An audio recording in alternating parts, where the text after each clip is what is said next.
সুপ্রিয় শিক্ষার্থীবৃন্দ, প্রতিদিনের মতো আজকেও আমি তোমাদের সামনে হাজির হলাম।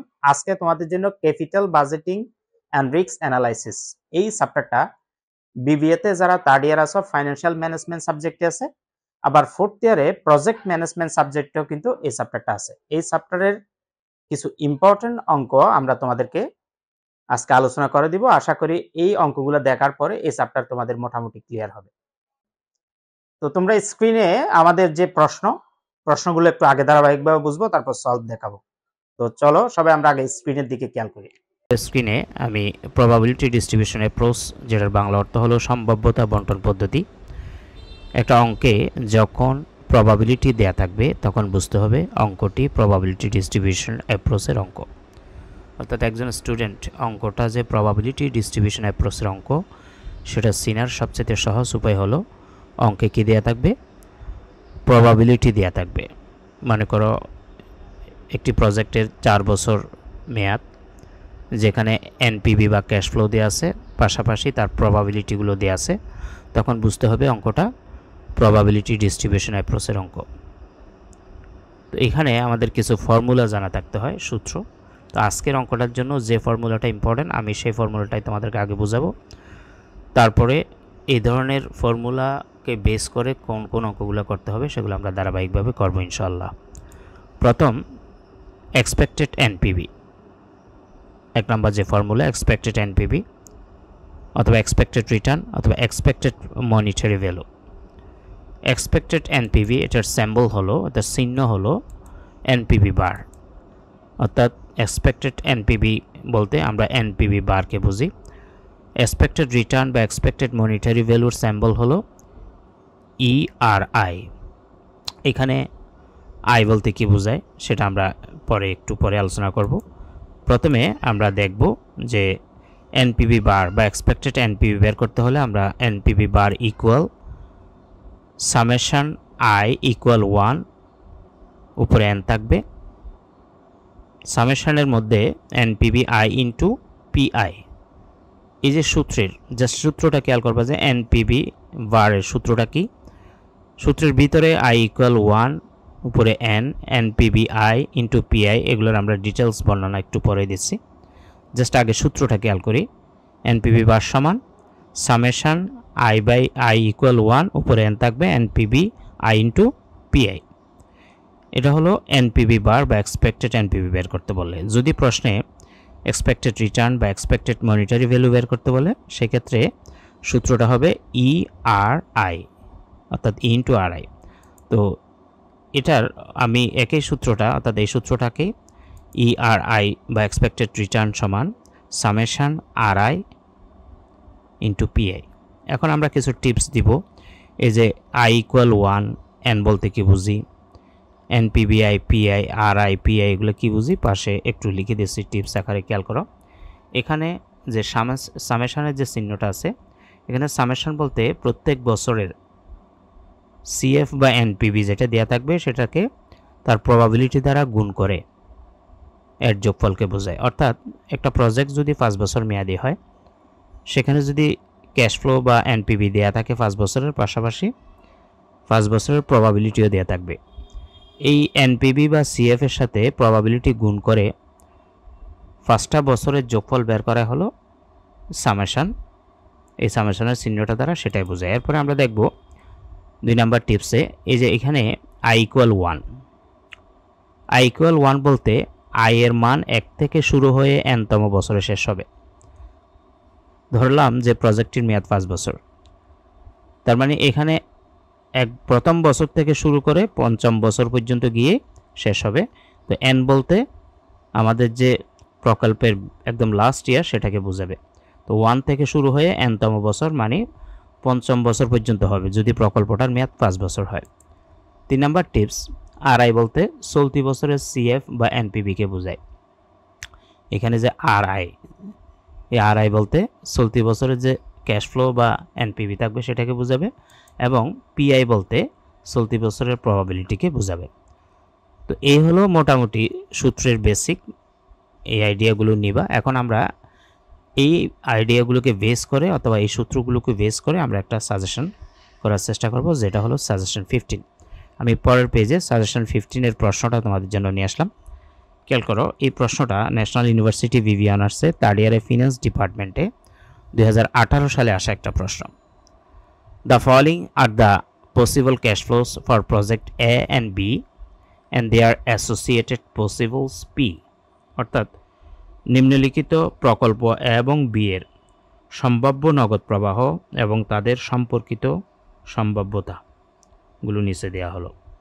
আবার খেয়াল করো, the following are the possible cash flows for project A and B, অর্থাৎ প্রকল্প এ এবং বি এর সম্ভাব্য নগদ প্রবাহ and their associated probability P, এবং তাদের সম্পর্কিত সম্ভাব্যতা নিচে দেওয়া আছে। Calculate the expected monetary value for each of the project. প্রতিটি প্রকল্পের জন্য প্রত্যাশিত আর্থিক মূল্য গণনা করুন। হুইচ প্রজেক্ট ইজ প্রেফারেবল, এবং কোন প্রকল্পটি প্রেফারেবল বা পছন্দনীয় হবে বা গ্রহণযোগ্য হবে দেখাইতে বলছে। তো এখানে পসিবল ইভেন্টস দেওয়া আছে 1, 2, 3, 4, 5। সিএফগুলো দেওয়া আছে প্রত্যেকটা ইভেন্টের। প্রথম ইভেন্টে 14,000, পরবর্তী 15,000, তৃতীয় 16, চতুর্থ 17 এবং পঞ্চম 18। পাশাপাশি প্রজেক্ট এর, এই প্রজেক্ট এর সিএফ এর পাশাপাশি তার প্রবাবিলিটি দেওয়া আছে 0.10, 0.20, 0.40, 0.20, 0.10। অর্থাৎ এই সিএফ, প্রথম যে সিএফ আছে 14,000, সেই সিএফ এর প্রবাবিলিটি হলো, সম্ভাব্যতা হলো 0.10। 15,000-এর প্রবাবিলিটি বা আদায়ের সম্ভাব্যতা হলো 0.20, 16,000-এর প্রবাবিলিটি 0.40, 17,000-এর 0.20 এবং 18,000-এর 0.10। ঠিক একইভাবে প্রজেক্ট বিতেও সিএফ এবং প্রবাবিলিটিগুলো দিয়ে আছে। প্রথম ইভেন্টসের অর্থাৎ ইভেন্ট 1-এর সিএফ হলো 12,000, তার প্রবাবিলিটি হলো 0.10। 10,000 দ্বিতীয় এবং তার প্রবাবিলিটি 0.15। 15,000-এর প্রবাবিলিটি 0.50। 16,000-এর প্রবাবিলিটি হলো 0.15 এবং 20,000-এর প্রবাবিলিটি 0.10। এই ছিল প্রশ্নটা। এখন এখান থেকে আমরা বের করতে বলছি কি, আবার খেয়াল করো, calculate the expected monetary value for each of the project. প্রতিটি প্রকল্পের জন্য প্রত্যাশিত আর্থিক মূল্য গণনা করুন। তো আমরা কিছুক্ষণ আগে আমরা যে সূত্র শিখছি সেখানে কিন্তু এক্সপেক্টেড মনিটারি ভ্যালুর সূত্রটা শিখছি, আমরা সেটা প্রয়োগ করে পেজ 2-তে গিয়ে এটা সমাধান দেখাবো। খেয়াল করে আমি নিয়ে আসলাম। We know expected monetary value অবলিক expected return ERI equal summation RI into PI। আমরা যদি সূত্রের পেজে যাই, দেখো এই জায়গায় অর দিয়ে দিয়েছিলাম। এক্সপেক্টেড রিটার্নের সূত্র কি? ERI equal summation RI into PI। RI বলতে চলতি বছরের CF বা NPV, PI বলতে চলতি বছরের প্রবাবিলিটি, অর্থাৎ যে বছরের CF সেই বছরের প্রবাবিলিটি বোঝাবে PI মানে। এখন আমরা এই সূত্রকে বেস করে এক্সপেক্টেড মনিটারি ভ্যালু বা এক্সপেক্টেড রিটার্ন বের করব। প্রথমে দুইটা প্রজেক্টের মধ্যে ফর প্রজেক্ট এ, প্রজেক্ট এর জন্য বের করতেছি। ERA মানে এক্সপেক্টেড রিটার্ন এ প্রজেক্টের জন্য ইকুয়াল প্রথম বছরে অর্থাৎ প্রথম ইভেন্টসে আমাদের কিন্তু ক্যাশ ফ্লো ছিল 14,000 এবং ওই প্রথম ইভেন্টসে কিন্তু আমাদের প্রবাবিলিটি 0.10। তাহলে আমরা প্রশ্নটাতে আবার একটু দেখি যে পসিবল ইভেন্টসের একের মধ্যে সিএফ ছিল কত? 14,000 এবং তার প্রবাবিলিটি হলো 0.10। আর দ্বিতীয় যেটা সেটাতে 15,000, 0.20, 16,000, 0.40। চতুর্থ পসিবল ইভেন্টসে 17,000 এবং তার প্রবাবিলিটি 0.20। আর পঞ্চমে 18,000, তার প্রবাবিলিটি 0.10। এই যে প্রত্যেক বছরের সিএফ এর সাথে প্রবাবিলিটি গুণ করে তার সমষ্টি বের করব আমরা। এখন দেখো এই সামেশানের চিহ্ন হলো কি? সামেশানের অর্থ হলো প্রত্যেক বছরের সিএফ এর সাথে প্রবাবিলিটি গুণ করে তার যোগফল বের করব। তাহলে প্রথম ইভেন্টসে আমাদের পসিবল ইভেন্ট যেটা ছিল ক্যাশ ফ্লো 14,000, তার প্রবাবিলিটি 0.0। সামেশানের জন্য আমরা যে সামেশান লিখি, এই যে সামেশান RI ইন্টু PI, এই সামেশানটার জন্য যোগফলটা দিলাম। RI বলতে আমরা কি? ওই বছরের দ্বিতীয় বছর মানে দ্বিতীয় ইভেন্টসের ক্যাশ ফ্লো কত? 15,000। PI বলতে আমরা কি বুঝবো? দ্বিতীয় বছরের প্রবাবিলিটি 0.20। আবার সামেশনের জন্য যোগ চিহ্ন দিব। আরআই বলতে তৃতীয় বছর বা তৃতীয় ইভেন্টের ক্যাশ ফ্লো 16,000 এবং পিআই বলতে তৃতীয় ইভেন্টসের প্রবাবিলিটি 0.40। সামেশনের জন্য প্লাস চিহ্ন দিব। তারপরে আবার আরআই বলতে চতুর্থ ইভেন্টসের ক্যাশ ফ্লো 17,000 এবং পিআই বলতে চতুর্থ ইভেন্টসের প্রবাবিলিটি 0.20। এই যে এদের দুই মাঝখানে আরআই এবং পিআই এর মাঝখানে কি চিহ্ন আছে? গুণ চিহ্ন আছে, জাস্ট এটা বসাচ্ছি। আর সামেশনটার জন্য প্লাস চিহ্ন দিলাম।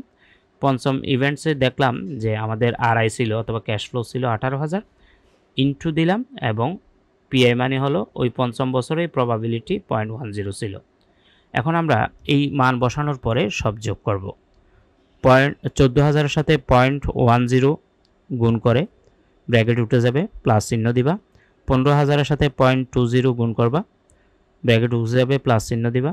16,000 এর সাথে 0.40 গুণ করলে ব্র্যাকেট উঠে যাবে, এই প্লাস চিহ্নটা দিবা। 17,000 এর সাথে 0.20 গুণ করে প্লাস চিহ্ন দিবা, ব্র্যাকেট উঠে দিবা। 18,000 এর সাথে 0.10 গুণ করে আমরা টোটাল সবগুলো যখন যোগ করব 16,000 পাবো। এই জিনিসটা তুমি চাইলে সাইন্টিফিক ক্যালকুলেটারে কিন্তু একসাথে বের করতে পারো।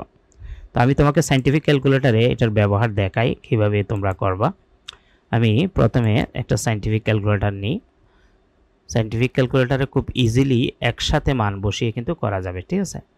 তো আমি এই জায়গায় ক্যালকুলেটারটা রাখলাম। প্রথমে 14,000 ইন্টু 0.10 আমি লিখলাম 14,000 ইন্টু 0.10, তারপরে প্লাস চিহ্ন টিপ দিলাম, এই যে প্লাস চিহ্নটা। তারপরে 15,000 ইন্টু 0.20, 15,000 ইন্টু 0.20, তারপরে যে প্লাস চিহ্ন আছে সেটা দিলাম। তারপরে হলো 16,000 ইন্টু 0.40, 16,000 ইন্টু 0.40, তারপরে যে প্লাস চিহ্ন আছে সেটা আবার দিলাম। 17,000 ইন্টু 0.20, 17,000 ইন্টু 0.20 লিখলাম। লিখার পরে এইটাকে জাস্ট এই জায়গায় সরাইলাম, তারপরে প্লাস চিহ্নটা দিলাম, দিয়ে 18,000 ইন্টু 0.10 আছে, 18,000 ইন্টু 0.10 দিলাম। এখন আমি যদি প্লাস চিহ্ন দিই তাহলে আমার মানটা চলে আসছে, দেখো 16,000। অর্থাৎ তুমি চাইলে সাইন্টিফিক ক্যালকুলেটারে একসাথে বসিয়ে কিন্তু মানটা বের করে ফেলতে পারবা। আর আলাদা আলাদাভাবেও তুমি গুণের কাজ করে ব্র্যাকেট উঠিয়ে উঠিয়ে প্লাস চিহ্ন দিয়ে দিয়েও করতে পারবা। তো প্রজেক্ট এতে expected return, expect monetary value বা এক্সপেক্টেড রিটার্ন 16,000 আসলো। এবার প্রজেক্ট বিটা ঠিক একইভাবে প্রজেক্ট এটা আমি যেভাবে দেখাইছি। প্রিয় শিক্ষার্থী, আশা করি আমাদের ক্লাসগুলো দেখে তোমাদের ভালো লাগতেছে। আমরা সবসময় তোমাদের জন্য ভালো কিছু দেওয়ার চেষ্টা করি। তোমরা যদি বিবিএস ডিগ্রি থার্ড ইয়ারের স্টুডেন্ট হয়ে থাকো অথবা বিবিএ অনার্স থার্ড ইয়ারের স্টুডেন্ট হয়ে থাকো, তোমাদের জন্য সম্পূর্ণ নতুন বেসে ভর্তির আমরা অনলাইন লাইভ এবং রেকর্ড ক্লাসগুলো, আমাদের যে অনলাইন লাইভ এবং রেকর্ড ক্লাস আছে সেগুলোতে ভর্তির বিস্তারিত জানার জন্য আমাদের একটা হোয়াটসঅ্যাপ নাম্বার দেওয়া আছে 01615 তোমরা চাইলে এই নাম্বারে মেসেজ করতে পারো অথবা সরাসরি কল দিতে পারো। তবে আমাদের ক্লাসে কেন ভর্তি হবে, আমাদের ক্লাসগুলোর যে বৈশিষ্ট্য আমি যদি একটু তোমাদেরকে বলি। অনেকে তোমরা আছো যেহেতু থার্ড ইয়ারে পড়ো, ব্যস্ততার কারণে ক্লাসগুলো ঠিকমতো লাইভ ক্লাস করতে পারে না, ফলে ক্লাসগুলো মিস হয়। তাছাড়া থার্ড ইয়ারের পড়া স্টুডেন্টরা বিভিন্ন ব্যবসা বাণিজ্য, টিউশনি বা চাকরি যে কোনো কাজে হয়তো ব্যস্ত থাকতে পারে, এখন ব্যস্ততারই যুগ। তো ক্লাসগুলো এমনভাবে করা হয়েছে যে তোমার ইচ্ছা মতো সময় তুমি ক্লাসগুলো দেখার সুযোগ আছে। তুমি রাত 12টায় ফ্রি আছো, রাত 12টায় দেখবা। দিন 12টায় ফ্রি থাকলে দিন 12টায়, সকালে ফ্রি থাকলে সকালে, যে কোনো সময় তুমি ক্লাসগুলো দেখতে পারবা। যতদিন পরীক্ষা শেষ না হবে ততদিন ক্লাসগুলো তোমার কাছে সেভ আকারে থাকবে, মানে ক্লাসগুলো তোমার কাছে রেকর্ড আকারে সেভ থাকবে। তোমাদের সুবিধাজনক সময়ে অঙ্কগুলো করে জমা দেওয়ার সুযোগ আছে। প্রতিটা অধ্যায়ে গুরুত্বপূর্ণ সাজেশন সমূহের সমাধান শেষে প্রশ্নোত্তর পর্বের জন্য আমরা লাইভ ক্লাস রাখছি। প্রতিটা অধ্যায় থেকে মিনিমাম 15 হতে 20টা সাজেশন থাকবে। সাজেশনগুলো এমনভাবে তৈরি করা হয়েছে যেন এই সাজেশনগুলো প্র্যাকটিস করলে পরীক্ষার প্রশ্ন যেভাবে হোক তুমি অ্যান্সার করে আসতে পারো। তাছাড়া সকাল 11টা থেকে সন্ধ্যা 7টা পর্যন্ত যে কোনো সমস্যার জন্য তোমরা আমাদেরকে কল দিতে পারো বা মেসেজ করতে পারো, আমরা সাথে সাথে রিপ্লাই দেব। আমাদের কোর্সে ভর্তি হলে গণিত ও থিওরি সাজেশন সম্পূর্ণ ফ্রি দেওয়া হবে তোমাদের। প্রতিটি অধ্যায় শেষে মূল্যায়ন পরীক্ষা দিয়ে নিজের প্রস্তুতির শতকরা হার নির্ধারণ করা যাবে, অর্থাৎ তুমি কতটুকু পরীক্ষার জন্য প্রস্তুত। একটা চ্যাপ্টার শেষ করে তোমার থেকে যখন আমরা একটা ক্লাস টেস্ট নিব, আমরা সেটা বুঝতে পারবো বা তুমি নিজেও সেটা বুঝতে পারবা। আমাদের ক্লাসের সবচেয়ে বড় বৈশিষ্ট্য হলো আমাদের প্রতিটা রেকর্ড ক্লাস অ্যানিমেশন এবং স্লাইড শো এর মাধ্যমে উপস্থাপন করা হয়েছে, যাতে শিক্ষার্থীরা খুব সহজে বুঝতে এবং দেখতে পারে। তো রিকোয়েস্ট করব তোমরা আমাদের কোর্সগুলো নিয়েও সিরিয়ালি সবগুলো সাজেশন ধারাবাহিকভাবে পেয়ে যাওয়া, এবং তোমাদেরকে আমরা ফলো আপে রাখবো। আমরা শুধু রেকর্ড ক্লাস বা লাইভ ক্লাস দিয়ে আমরা তোমাদেরকে ছেড়ে দিব না, আমরা তোমাদের গাইডলাইন দিতে থাকবো কিভাবে পড়বা, কোন সাজেশনগুলো পড়লে, কোন ম্যাথগুলো করলে তোমরা শতভাগ কমন পাবা। এই ছিল আমাদের ইনফরমেশন। আমরা এখন আমাদের যে অঙ্ক করাচ্ছি সেটাতে চলে যাচ্ছি। সবার জন্য শুভকামনা রইল। প্রজেক্ট বি এর জন্য এক্সপেক্টেড রিটার্ন বা ইআরভি বের করবা। এই ভি মানে হলো বি প্রজেক্টের। ঠিক একইভাবে প্রত্যেক বছরের ক্যাশ ফ্লোর সাথে ওই বছরের প্রবাবিলিটি গুণ দিবা, কারণ এখানে সামেশান আর1 P1 বলতে এই যে আর1 মানে হলো চলতি বছরের রিটার্ন বা ক্যাশ ফ্লো, P1 মানে হলো ওই বছরেরই প্রবাবিলিটি। তাহলে প্রথম ইভেন্টসের ক্যাশ ফ্লো ছিল প্রজেক্ট বিতে 12,000 এবং ওই বছরেরই বা ওই ইভেন্টেরই প্রবাবিলিটি ছিল 0.10। আমরা যদি প্রশ্নে দেখো এই যে প্রজেক্ট বিতে 12,000 0.10, 10,000 0.15, 15,000 0.50, 16,000 0.15, 20,000 0.10। জাস্ট এই যে আর1 বলতে আমরা ক্যাশ ফ্লোটাকে বুঝবো এবং পিআই বলতে প্রবাবিলিটিটাকে বুঝবো। তো সামেশানের জন্য আমরা যোগ চিহ্ন দিব, আর মাঝখানে এদের কি আছে, আরআই পিআই এর মাঝখানে কি আছে, গুণ চিহ্ন আছে। আরআই পিআই এটা কিন্তু 1 না, আরআই পিআই এর মাঝখানে গুণ চিহ্ন আছে বলে জাস্ট আমরা গুণ চিহ্নটা বসাবো আর সামেশানটার জন্য যোগ চিহ্ন দিব। প্রজেক্ট এতে যেভাবে করছি ঠিক একইভাবে প্রজেক্ট বি করলে 14,600 টাকা আসবে। তাহলে তুমি দেখো এই দুইটা প্রজেক্টের ভিতরে এক্সপেক্টেড রিটার্ন বা এক্সপেক্টেড মানিটারি ভ্যালু বড় কোনটা? প্রজেক্ট এ 16,000, প্রজেক্ট বি 14,600, তার মানে 16,000টা বড়, প্রজেক্ট এটা বড়, সেজন্য আমরা ডিসিশন দিব প্রজেক্ট এ ইজ প্রেফারেবল।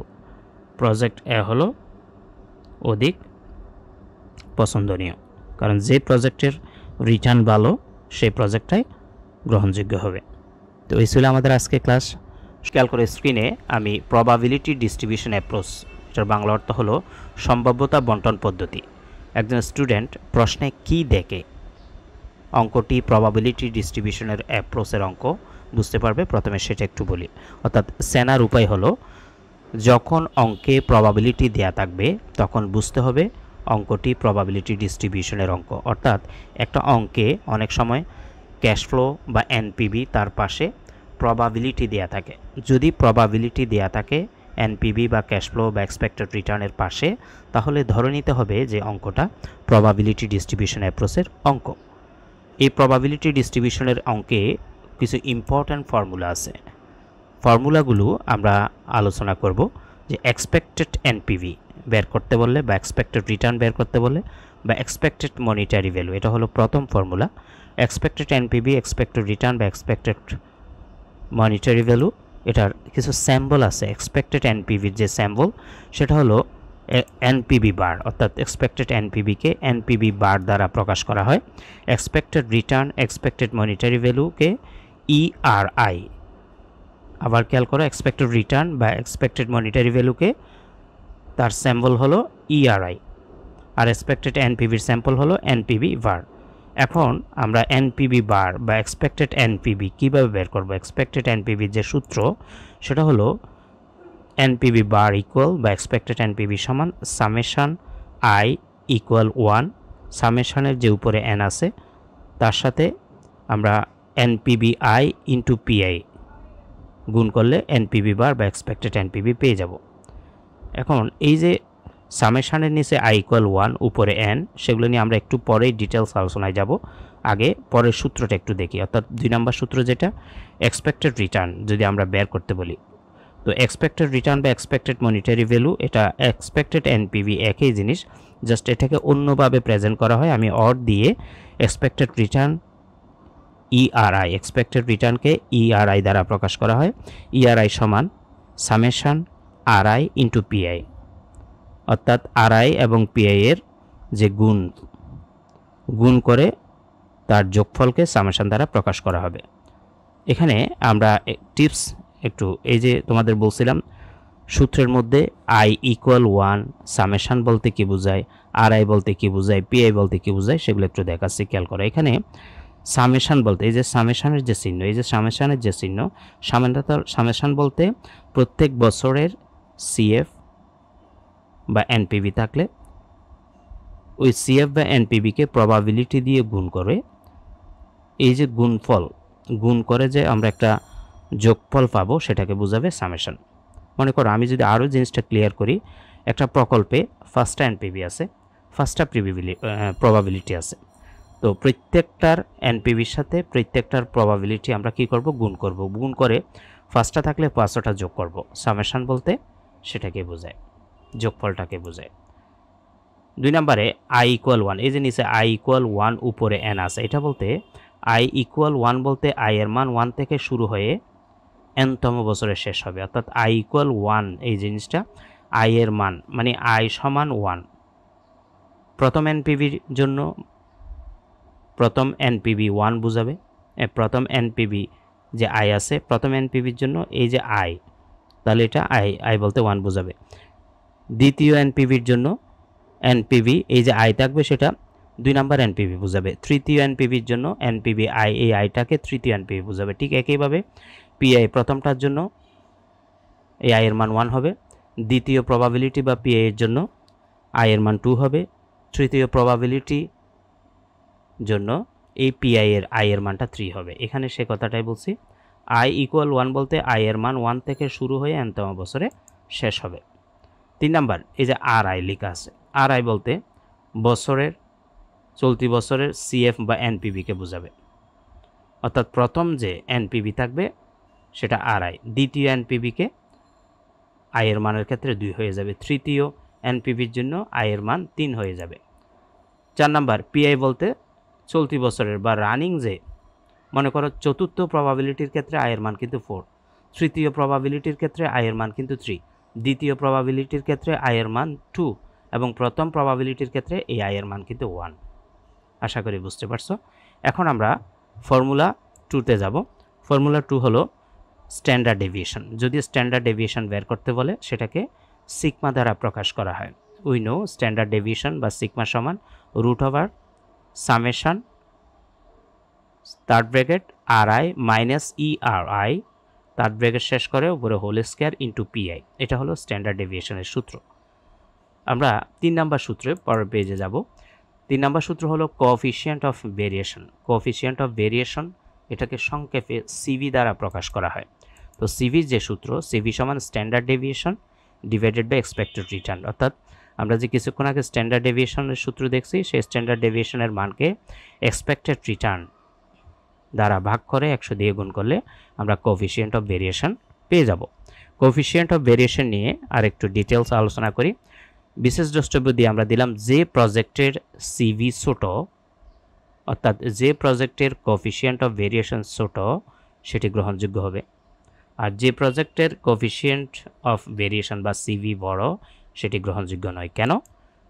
যে প্রজেক্টের সিভি ছোট সেটি কম ঝুঁকিপূর্ণ, সেজন্য সেটি গ্রহণযোগ্য, আর যে প্রজেক্টের সিভি বড় সেটা বেশি ঝুঁকিপূর্ণ, সেজন্য এটা গ্রহণযোগ্য নয় বা বর্জনযোগ্য। তাহলে আমরা কোএফিসিয়েন্ট অফ ভেরিয়েশনের যে সূত্র সেটা দেখলাম, এবং কোএফিসিয়েন্ট অফ ভেরিয়েশন থেকে ঝুঁকির মাত্রা নির্ধারণ করব কিভাবে।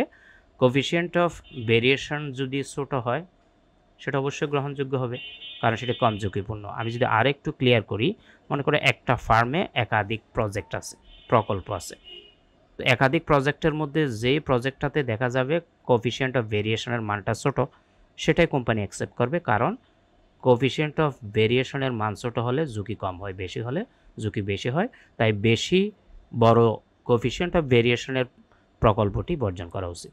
আশা করি বুঝতে পারছো। এখন আমরা সাজেশনের প্রশ্নটা একটু খেয়াল করি। সাজেশন 19-এর প্রশ্নটা আমি নিয়ে আসলাম তোমাদের জন্য। এই প্রশ্নটা ন্যাশনাল ইউনিভার্সিটি ভিভি অনার্সে থার্ড ইয়ার অ্যাকাউন্টিং ডিপার্টমেন্টে 2018 সালে আসা একটা প্রশ্ন, খুব ইম্পর্ট্যান্ট একটা প্রশ্ন, মনোযোগ দিয়ে খেয়াল করবা। The probability distribution of NPVs of two project are given below, অর্থাৎ দুটি প্রকল্পের এনপিভি এবং সম্ভাব্যতা বন্টন নিচে দেওয়া হলো। অর্থাৎ দুটি প্রকল্পের এনপিভি দেওয়া আছে নিচে এবং তাদের প্রবাবিলিটিগুলো দেওয়া আছে। তো আমরা খেয়াল করি প্রজেক্ট 1-এ এনপিভি দেওয়া আছে। প্রথম এনপিভি 10,000, তার প্রবাবিলিটি 0.20। দ্বিতীয় এনপিভি হলো 15,000, তার প্রবাবিলিটি 0.70 এবং তৃতীয় এনপিভি 25,000, তার প্রবাবিলিটি 0.10। প্রজেক্ট 2-তে প্রথম এনপিভি 0 কিন্তু প্রবাবিলিটি 0.10। দ্বিতীয় এনপিভি হলো প্রজেক্ট 2-তে 20,000, তার প্রবাবিলিটি 0.70। তৃতীয় এনপিভি প্রজেক্ট 2-এর 30,000 এবং তার প্রবাবিলিটি 0.20। রিকোয়ারমেন্ট করণীয়, এ নাম্বার বলছে এখান থেকে এক্সপেক্টেড এনপিভি বের করো। B number standard deviation of NPV, অর্থাৎ এনপিভির স্ট্যান্ডার্ড ডেভিয়েশন বের করো। সি নাম্বার বলছে coefficient of variation of each project, অর্থাৎ প্রত্যেকটি প্রজেক্টের সিভি বের করো। ডি নাম্বার বলছে which project do you prefer and why, কোন প্রজেক্টটি এই প্রজেক্ট 1 এবং 2 এর মধ্যে কোন প্রজেক্টটি তুমি পছন্দ করবে এবং কেন পছন্দ করবে একটু ব্যাখ্যা দাও। তো আমরা প্রথমে এ নাম্বারে এক্সপেক্টেড এনপিভিটা বের করব। আমরা পেজ 3-তে গেলাম, পেজ 3-তে এসে পরের পেজ আসলাম আর কি। রিকোয়ারমেন্ট এ দিয়ে উই নো এক্সপেক্টেড এনপিভি, আমরা এক্সপেক্টেড এনপিভি যে সূত্র শিখছিলাম, এক্সপেক্টেড এনপিভি সমান সামেশন এনপিভি ইন্টু পিআই। এখানে মাঝখানে কোনো চিহ্ন নাই, মানে হলো এনপিভির সাথে পিআইকে গুণ বুঝাচ্ছে। তো আমরা যদি সূত্রে দেখি, দেখো আমরা যে সূত্র শিখছি সেখানে কিন্তু জাস্ট সেটাই লিখছি যে এনপিভি বার, এক্সপেক্টেড এনপিভি বলতে আমরা বলছিলাম কি এনপিভি বারকে বোঝায়, সামেশন এনপিভি আইকে পিআই দ্বারা গুণ করছি। ওকে, তার নিচে যে আই ইকুয়াল 1 উপরে এন, সেগুলোর বর্ণনা ইতিমধ্যে আমরা জেনে গেছি। এখন আমরা জাস্ট এই সূত্রটার মান বসিয়ে আমরা এক্সপেক্টেড এনপিভি বের করব। তো দুইটা প্রজেক্ট যেহেতু, প্রথমে ফর প্রজেক্ট 1 ইকুয়াল এনপিভি, খেয়াল করো এক্সপেক্টেড এনপিভি সমান সামেশন এনপিভি আই। তাহলে সামেশানের জন্য আমরা যোগ চিহ্ন দিব। এনপিভি প্রথম এনপিভি প্রশ্নে যত আছে তত বসাবো, প্রথম প্রবাবিলিটি যত আছে প্রথম এনপিভির সাথে সেটা গুণ দিব, কারণ এনপিভি আই এর এনপিভি ইন্টু পিআই আছে এখানে। এনপিভি পিআই বলতে এনপিভি ইন্টু পিআই। আমরা প্রশ্নে দেখি যে প্রজেক্ট 1-এ প্রথম এনপিভি কত 10,000, ওই এনপিভির প্রবাবিলিটি কত 0.20, তার মানে 10,000 ইন্টু 0.20 দিব। তো আমরা দিলাম যে 10,000 ইন্টু 0.20, এই সামেশন চিহ্নটার জন্য প্লাস চিহ্ন দিব। এবার দ্বিতীয় এনপিভিটা আমরা প্রশ্ন দেখব এবং তার প্রবাবিলিটি দেখব। প্রজেক্ট 1-এর দ্বিতীয় এনপিভি হলো 15,000 এবং তার প্রবাবিলিটি 0.70। তাহলে এই যে সামেশন এনপিভি, আমরা দ্বিতীয়টার জন্য দ্বিতীয় এনপিভি নিলাম, মাঝখানে এনপিভির সাথে পিআই গুণ অবস্থায় আছে সেজন্য গুণ চিহ্ন দিলাম, এবং পিআই দ্বিতীয় পিআই হলো প্রবাবিলিটি হলো 0.70 লিখলাম, আর সামেশন চিহ্নটার জন্য আবার প্লাস চিহ্ন দিলাম। এবার তৃতীয় এনপিভি দেখব। তৃতীয় এনপিভি 25,000 এবং তৃতীয় প্রবাবিলিটি হলো 0.10। এখন তৃতীয় এনপিভির সাথে প্লাস চিহ্ন দিয়ে তারপরে 25,000 ইন্টু 0.10 লিখলাম। এখন এই যে ব্র্যাকেটের কাজগুলো আগে করে নিবা, 10,000-এর 0.20 দিবা, প্লাস চিহ্ন দিবা, আবার 15,000-এর 0.70 দিবা, প্লাস চিহ্ন দিবা, 25,000-এর 0.10 দিবা। এবার সবগুলো যোগ করে দেখবা যে 15,000 আসবে প্রজেক্ট 1-এর এক্সপেক্টেড এনপিভি। ঠিক একইভাবে প্রজেক্ট 2-এর এক্সপেক্টেড এনপিভি বের করব। প্রথম বছরে আমরা প্রজেক্ট 2-তে যাব, যে প্রথমবারের এনপিভি কত 0, তার মানে 0-র সাথে প্রবাবিলিটি 0.10 গুণ হবে, তারপরে প্লাস চিহ্ন দিব। 20,000-এর সাথে 0.70 গুণ হবে, আবার প্লাস চিহ্ন দিব। 30,000-এর সাথে 0.20 গুণ হবে। এইভাবে আমরা প্রত্যেকটা এনপিভির সাথে তার প্রবাবিলিটি গুণ করে করে মাঝখানে প্লাস চিহ্ন দিব, কারণ সামেশন চিহ্ন আছে। সামেশন মানে যোগফল দিয়ে দেখবা প্রজেক্ট 2-তে এনপিভি বের হয়েছে 20,000, তার মানে আমরা এক্সপেক্টেড এনপিভি পেয়ে গেলাম। প্রজেক্ট 1-এ এক্সপেক্টেড এনপিভি 15,000, প্রজেক্ট 2-তে এক্সপেক্টেড এনপিভি হলো 20,000। এখন আমরা রিকোয়ারমেন্ট বি দেখব। রিকোয়ারমেন্ট বিতে বলছে স্ট্যান্ডার্ড ডেভিয়েশন অফ এনপিভি, অর্থাৎ এই এনপিভিগুলোর স্ট্যান্ডার্ড ডেভিয়েশন বের করো। আমি রিকমেন্ড বিটা নিয়ে আসলাম। উই নো স্ট্যান্ডার্ড ডেভিয়েশনের চিহ্ন হলো সিগমা।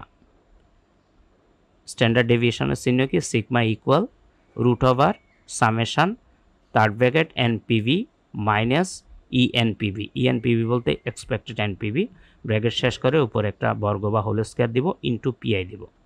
এই সূত্রের মান আমরা প্রজেক্ট 1 এবং প্রজেক্ট 2তে বসাবো। প্রথমে ফর প্রজেক্ট 1 দেখো আমাদের 3টা এনপিভি আছে, আমরা ইতিমধ্যে জেনে গেছি।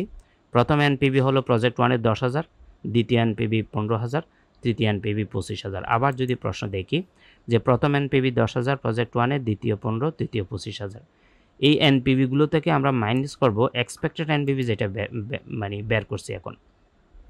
তাহলে প্রজেক্ট 1-এর এক্সপেক্টেড এনপিভি কত? 15,000।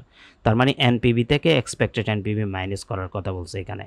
এনপিভি মাইনাস ইএনপিভি বলতে এক্সপেক্টেড এনপিভি। তাহলে এনপিভি প্রথম কত? 10,000। তারপরে সূত্রের মাইনাসটা বসাইলাম।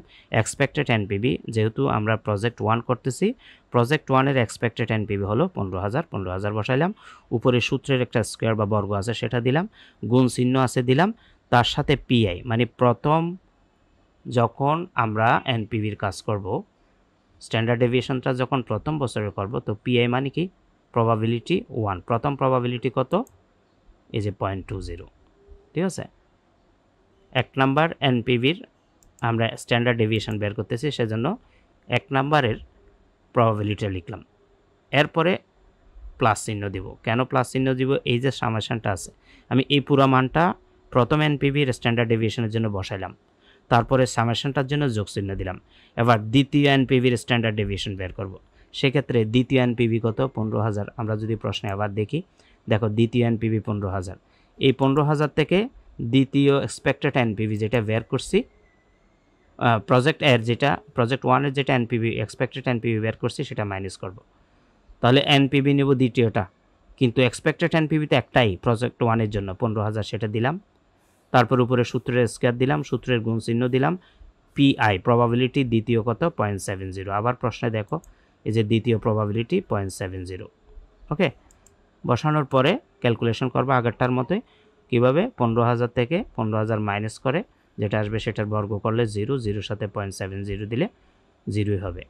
তো এটারও ঠিক একইভাবে বর্গ করে 0.20 দিয়ে গুণ দিবা, তারপর প্লাস চিহ্ন দিবা, এটার বর্গ করে 0.70 দিবা, আবার প্লাস চিহ্ন দিবা।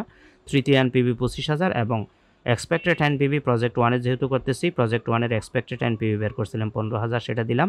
উপরে সূত্রের স্কয়ার দিলাম, সূত্রের যে গুণ চিহ্ন আছে সেটা দিলাম, এবং তৃতীয় প্রবাবিলিটি হলো 0.10। এই যে এখানেও কিন্তু এগুলো আছে। বসিয়ে এবার ভিতরে ব্র্যাকেটের কাজগুলো আগে করবা, করে তারপরে ওই যে পিআইগুলো গুণ করে দিবা প্রবাবিলিটিগুলো, তারপরে প্রত্যেকটার মাঝখানে যে প্লাস চিহ্ন আছে সেটা রাখবা। সবগুলো প্লাস করার পরে রুট ওভার যদি ক্লিক করো তখন কিন্তু তোমার এই মানটা চলে আসবে। তো স্ট্যান্ডার্ড ডেভিয়েশন প্রজেক্ট 1-এর মান হবে 3,872.98। ঠিক একইভাবে প্রজেক্ট 2-এর স্ট্যান্ডার্ড ডেভিয়েশন বের করব, সূত্র একই। যেমন প্রজেক্ট 2-তে প্রথম বছরে আমাদের এনপিভি ছিল কত? 0। দেখো এনপিভিটা লিখলাম 0, সূত্রের মাইনাস চিহ্ন দিলাম। এক্সপেক্টেড এনপিভি দ্বিতীয় প্রজেক্টের এক্সপেক্টেড এনপিভি 20,000 লিখলাম। উপরে সূত্রের স্কয়ার আছে দিলাম, সূত্রের গুণ চিহ্ন আছে বসাইলাম, এবং পিআই বসাইলাম। প্রথম বছরে মানে প্রথম এনপিভির প্রবাবিলিটি ছিল 0.10 দিলাম। এবার এটা প্রথমে বর্গ কাজ করবা, তারপর 0.10 করে প্লাস চিহ্ন দিবা, দিয়ে এখন আমরা প্রজেক্ট 2-এর দ্বিতীয় এনপিভি ছিল কত? 20,000। এই 20,000 বসাইলাম। এই যে সূত্রের মাইনাস চিহ্ন আছে, মাইনাস চিহ্ন দিলাম। এক্সপেক্টেড এনপিভি প্রজেক্ট 2-এর 20,000 আছে, 20,000 বসাইলাম। সূত্রের স্কোয়ার আছে, স্কোয়ার দিব, এই জায়গায় স্কোয়ারটা পরে নেই, তোমরা স্কোয়ারটা দিবা। এরপরে ইনটু পিআই, দ্বিতীয় যে পিআই সেটা 0.70, তারপর সামেশন চিহ্নটার জন্য প্লাস চিহ্ন দিব। আবার এই সূত্রটার মান বসাবো। এনপিভি এখন আমরা তৃতীয় এনপিভিতে 30,000 আছে, দিলাম, সূত্রের মাইনাস চিহ্ন দিলাম। তৃতীয় এনপিভির জন্য আমাদের এক্সপেক্টেড এনপিভি যেটা সেটা একই, প্রজেক্ট 2-এর এক্সপেক্টেড এনপিভি। ইএনপিভি মানে কিন্তু খেয়াল করবা এক্সপেক্টেড এনপিভি, সেটা বসাই দিলাম 20,000 প্রজেক্ট 2-এর। এরপরে উপরে সূত্রের স্কোয়ার আছে, স্কোয়ার বসাইলাম, সূত্রের গুণ চিহ্ন দিলাম, এবং পিআই আছে, তৃতীয় পিআই হলো প্রজেক্ট 2-এর 0.20, অর্থাৎ প্রবাবিলিটি যেটা 0.20।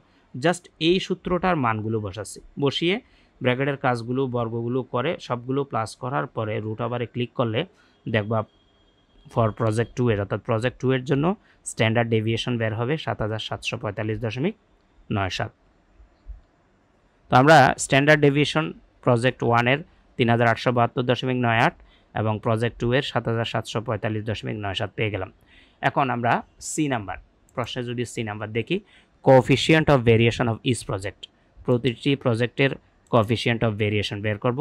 আমি প্রিয় শিক্ষার্থী, আশা করি আমাদের ক্লাসগুলো দেখে তোমাদের ভালো লাগতেছে। আমরা সবসময় তোমাদের জন্য ভালো কিছু দেওয়ার চেষ্টা করি।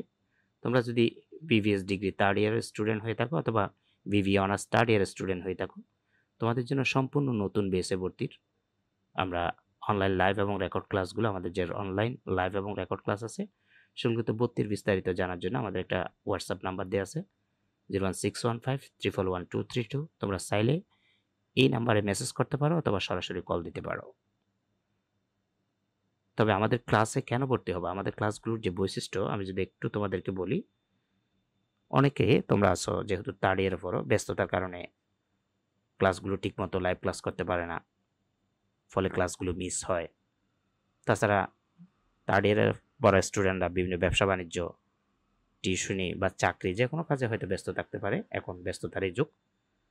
তো ক্লাসগুলো এমনভাবে করা হয়েছে যে তোমার ইচ্ছা মতো সময় তুমি ক্লাসগুলো দেখার সুযোগ আছে। তুমি রাত 12টায় ফ্রি আছো, রাত 12টায় দেখবা, দিন 12টায় ফ্রি থাকলে দিন 12টায়, সকালে ফ্রি থাকলে সকালে, যে কোনো সময় তুমি ক্লাসগুলো দেখতে পারবা। যতদিন পরীক্ষা শেষ না হবে ততদিন ক্লাসগুলো তোমার কাছে সেভ আকারে থাকবে, মানে ক্লাসগুলো তোমার কাছে রেকর্ড আকারে সেভ থাকবে। তোমাদের সুবিধাজনক সময়ে অঙ্কগুলো করে জমা দেওয়ার সুযোগ আছে। প্রতিটা অধ্যায়ে গুরুত্বপূর্ণ সাজেশন সমূহের সমাধান শেষে প্রশ্নোত্তর পর্বের জন্য আমরা লাইভ ক্লাস রাখছি। প্রতিটা অধ্যায় থেকে মিনিমাম 15 হতে 20টা সাজেশন থাকবে। সাজেশনগুলো এমনভাবে তৈরি করা হয়েছে যেন এই সাজেশনগুলো প্র্যাকটিস করলে পরীক্ষার প্রশ্ন যেভাবে হোক তুমি অ্যান্সার করে আসতে পারো। তাছাড়া সকাল 11টা থেকে সন্ধ্যা 7টা পর্যন্ত যে কোনো সমস্যার জন্য তোমরা আমাদেরকে কল দিতে পারো বা মেসেজ করতে পারো, আমরা সাথে সাথে রিপ্লাই দেব। আমাদের কোর্সে ভর্তি হলে গণিত ও থিওরি সাজেশন সম্পূর্ণ ফ্রি দেওয়া হবে তোমাদের। প্রতিটি অধ্যায় শেষে মূল্যায়ন পরীক্ষা দিয়ে নিজের প্রস্তুতির শতকরা হার নির্ধারণ করা যাবে, অর্থাৎ তুমি কতটুকু পরীক্ষার জন্য প্রস্তুত। একটা চ্যাপ্টার শেষ করে তোমার থেকে যখন আমরা একটা ক্লাস টেস্ট নিব, আমরা সেটা বুঝতে পারবো বা তুমি নিজেও সেটা বুঝতে পারবা। আমাদের ক্লাসের সবচেয়ে বড় বৈশিষ্ট্য হলো আমাদের প্রতিটা রেকর্ড ক্লাস অ্যানিমেশন এবং স্লাইড শো এর মাধ্যমে উপস্থাপন করা হয়েছে, যাতে শিক্ষার্থীরা খুব সহজে বুঝতে এবং দেখতে পারে। তো রিকোয়েস্ট করবো তোমরা আমাদের কোর্সগুলো নিও, সিরিয়ালি সবগুলো সাজেশন ধারাবাহিকভাবে পেয়ে যাওয়া, এবং তোমাদেরকে আমরা ফলো আপে রাখবো।